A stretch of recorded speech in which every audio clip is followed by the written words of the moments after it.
Hello friends, जैसा कि आपको पता होगा कि आयोग के द्वारा आंसर की जारी हो गई है।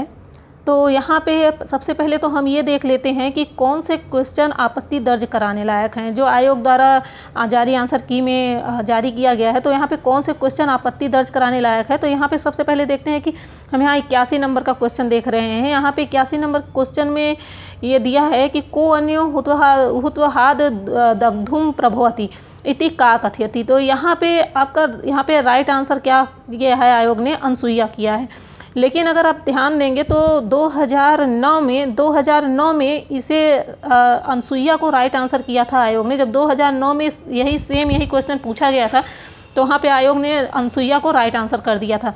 लेकिन जब यही क्वेश्चन 2016 में पूछा गया था, 2016 टीजीटी पेपर में जब यही क्वेश्चन सेम फिर से इसी क्वेश्चन को दिया गया था, तो यहाँ पे उसने आयोग के द्वारा यहाँ पे प्रियम्बदा को सही किया गया। लेकिन अब ध्यान देने योग्य बात ये है कि जब बच्चे अनसुईया पढ़ के गए हैं, जब जान रहे हैं कि आयोग ने अनसुईया को राइट किया है, तो वो प्रियम्बदा पे तो राइट आंसर नहीं लगाएंगे, उन्होंने अनसुईया पे ही लगाया होगा राइट आंसर।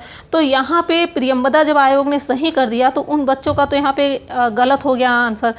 अब जो बच्चे अब ये 2016 का पढ़ के गए होंगे, अब जो बच्चे ये 2016 का पढ़ के जाएंगे, जहाँ उन्हें जब पता होगा, जो पढ़ने वाले बच्चे रहे होंगे, उन्होंने पिछले कई साल के पेपर को पढ़ा होगा, तो वो यहाँ पे अब की बार प्रियम्बदा को राइट आंसर करके आए होंगे।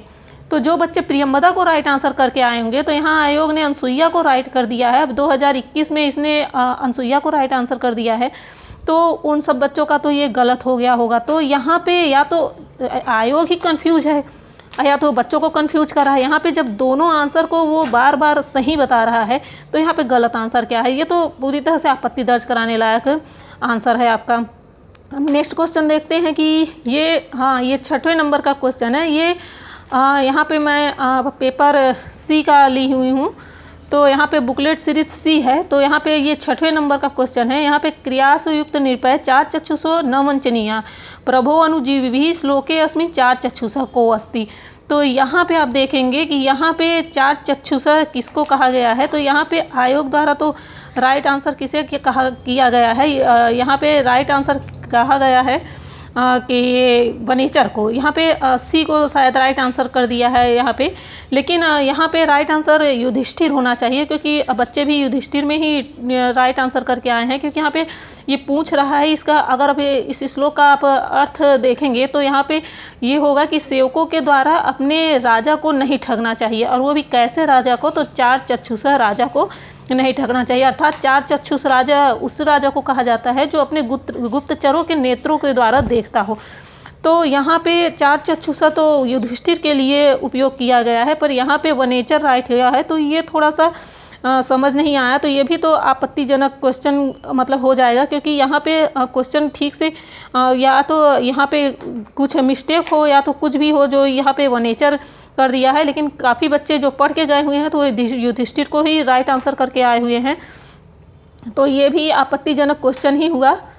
नेक्स्ट क्वेश्चन देखते हैं। समासम करो, तो यहाँ पे कृष्णम श्रितः, तो यहाँ पे दिया गया है कृष्णम श्रितः। तो यहाँ पे देखिए काफ़ी, अगर व्याकरण की दृष्टि से देखा जाए, तो यहाँ पे ऑप्शन नंबर बी यहाँ पे राइट आंसर हो जाता है। ऑप्शन नंबर बी यहाँ पे राइट आंसर हो जाता है। और जो बच्चे पढ़ के गए हैं, जिन्हें व्याकरण अच्छे से आता है, उन्होंने भी देखिए यहाँ पे बी को ही राइट आंसर किया है। तो यहाँ पे कृष्ण श्रितः हो रहा है व्याकरण की दृष्टि से देखा जाए, पर यहाँ पे कृष्णा श्रितः को राइट किया गया है। यहाँ पे कृष्णा श्रितः को राइट किया गया है। तो अगर जो हम यहाँ पे कहेंगे कि कुछ अलग अलग बुक से, जैसे हम पढ़ते हैं जिन किताबों से, तो वो अलग अलग किताबों में कुछ अलग अलग दिया गया है। तो अगर बाबूराम सक्सेना की किताब में देखेंगे, तो यहाँ पे कृष्णा श्रितः को ही सही किया गया है। लेकिन व्याकरण की दृष्टि से देखा जाए तो कृष्ण श्रितः को सही माना जाएगा। तो यहाँ पे भी ये क्वेश्चन थोड़ा सा आपत्तिजनक है, क्योंकि यहाँ पे भी आप आपत्ति दर्ज करा सकते हैं। अगर यहाँ पे ये कृष्ण श्रितः होता तो ठीक होता व्याकरण की दृष्टि से। अब नेक्स्ट क्वेश्चन देखते हैं। यहाँ पे तो संख्या ही नहीं दी गई है। यहाँ पे संख्या कृते संस्कृते क शब्द प्रयुज्यते, तो यहाँ पे तो कोई संख्या ही नहीं दी गई है।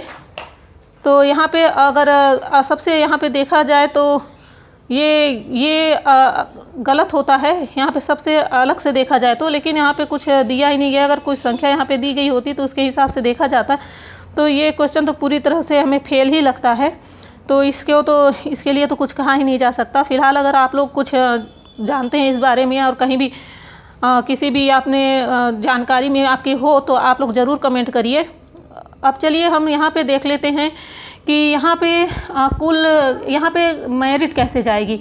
तो अगर आप देखेंगे तो यहाँ पे कुल आवेदन कितने हुए हैं, तो यहाँ पे हम कुल आवेदन के अगर देखें तो 37,000 तक कुल आवेदन हुए हैं। कितने हुए हैं? 37,000 तक हुए हैं लगभग। अब यहाँ पे जितने भी देखा जाए तो सामान्य वर्ग का अगर देख लिया जाए, संस्कृत का हम यहाँ पे बात कर रहे हैं, तो संस्कृत वर्ग में अगर देखा जाए तो सामान्य बालक वर्ग में हम पहले देख लेते हैं, तो उसमें 573 सीटें हैं सामान्य वर्ग में, और ओबीसी में 239 सीटें हैं। कितनी सीटें हैं? 239 सीटें हैं ओबीसी में। फिर अब चले आइए एससी में, तो एससी में कितनी सीटें हैं? तो 123 सीटें एससी में हैं, और एसटी में वही सीटें 3 हैं। तो यहाँ पे टोटल कुल कितनी सीटें हो जाती हैं? तो टोटल कुल मिला के यहाँ पे 938 सीटें हो जाती हैं। यहाँ बालक वर्ग की हम बात कर रहे हैं। अब बालिका वर्ग में देख लेते हैं, तो बालिका वर्ग में सामान्य में 64 सीट हैं, और यहाँ ओबीसी में हो जाएगी आपकी 21 सीट, और एससी में हो जाएगी 11 सीट, और एसटी में 1 सीट है। तो कुल मिला के ये 97 सीट हो जाती है बालिका वर्ग में। अब यहाँ पे अगर दोनों को यहाँ पे मिला लिया जाए तो कुल मिला के जितने बच्चों ने यहाँ एग्ज़ाम दिया है कुल लगे, तो इसमें अगर देखा जाए तो जो बच्चे 100 सामान्य वर्ग में अभी जो बच्चे 115 के ऊपर पाते हैं, अगर 110 से देखेंगे, 110 से 115 के ऊपर हैं, तो वो बच्चे तो एकदम सेफ जोन में हैं कि हाँ इनके थोड़े चांस बन जाते हैं, इनके थोड़े नहीं 100% चांस बन जाते हैं। यहाँ पे एक है मनोज कुमार जी ने हमें कमेंट किया था कि उनके 117 है, तो मनोज कुमार जी आपका तो 100% होना ही होना है। और जिन बच्चों का सामान्य में इतना जाता है 110 से 115, तो वो तो एकदम सेफ जोन में हो जाते हैं। और फिर जिनका ओबीसी में अब देख लिया जाए, तो ओबीसी में जिन बच्चों का लगभग 108 से 110 के ऊपर जाता है, 108 से 110 के ऊपर जा रहा है, तो उन बच्चों का भी चांस है। उन बच्चों का भी 108 अगर मेरिट ज़्यादा नहीं जा रही है तो 108 तक तो आ ही जाएगी। थोड़ी गिरती भी है मेरिट, लेकिन अब जिस तरह से देखा जाए कि अगर पेपर आउट नहीं हुआ होगा तो इतनी ज़्यादा हाई मेरिट नहीं जाती है। अब यहाँ पे देख लेते हैं एससी एसटी में, तो एससी एसटी में 100 वालों का देख लिया जाए तो 104 से 5 के लगभग, और एसटी वालों का 100 से ऊपर है, तो ये सामान्य वर्ग में आ जाएंगे। इतने लोग तो सामान्य वर्ग में आ जाएंगे। अब देखा जाए कि पिछड़े में कितने आते हैं, तो पिछड़े में आपके आ जाएंगे 108 से 110 तक के, ये आ जाएंगे। पिछड़े में महिला वर्ग को देखा जाए तो ये 108 से 110 तक में आ जाती हैं। 108 से 110 तक में महिला वर्ग में आ जाएंगी, ये महिला वर्ग का हो जाएगा। और वो पुरुष वर्ग का था जो 115 तक, 110 से 115 तक जा रहा था। और यहाँ पे महिला वर्ग में जो ये सामान्य कहा है, और यही महिला वर्ग में एससी एसटी का देखा जाए तो ये भी 105 से 108 तक की मेरिट जा सकती है। और एससी एसटी और यहाँ ओबीसी में देखा जाए तो 108 के ऊपर ही मेरिट जाएगी, इससे नीचे नहीं जानी है, क्योंकि ओबीसी में बच्चे बहुत ज़्यादा होते हैं। और यहाँ पे देख ले जाए ईडब्ल्यूएस वालों के लिए, तो ईडब्ल्यूएस वालों के लिए भी ये 105 से ऊपर ही रहेगी, 105 से ऊपर रहेगी। जो आर्थिक रूप से सामान्य में आर्थिक रूप से पिछड़े हैं, तो वो इसे 105 से ऊपर ही उनकी मेरिट जाएगी। तो 105 हैं अगर, उसमें तो हो सकता है उनकी भी संभावना हो जाए आरक्षण में। अब इस तरह से अगर देखा जाए तो कुल मेरिट अगर पेपर आउट नहीं हुआ होगा तो मेरिट इतना जाने की संभावना है, लेकिन अगर पेपर आउट हुआ होगा तो इससे भी कुछ कहा नहीं जा सकता, क्योंकि सीटें कुछ कम नहीं हैं। अगर देखा जाए तो 35-36 बच्चों में अगर एक कैंडिडेट पे 35-36 बच्चे मतलब हैं, एक सीट पे 35-36 बच्चे हैं, तो इस तरह से अगर देखा जाए तो कुछ ज़्यादा नहीं है, लेकिन फिर भी अब मेरिट इस हिसाब से कहा नहीं जा सकता है कि कितना जा सकता है। फिलहाल ये तो हमारे खोज के हिसाब से इतना है कि हम कितना आकलन कर रहे हैं, हमारे हिसाब से इतना जा रहा है। लेकिन आगे क्या जाता है मेरिट ये कुछ कहा नहीं, फिर से कराया जाएगा कि ये फिर से उसी तरह परीक्षा इसी परीक्षा को ही मान लिया जाएगा, कुछ भी नहीं कहा जा सकता है। आगे आयोग की मर्जी है, वो किस तरह से क्या करेगा ये तो हम नहीं जान सकते हैं।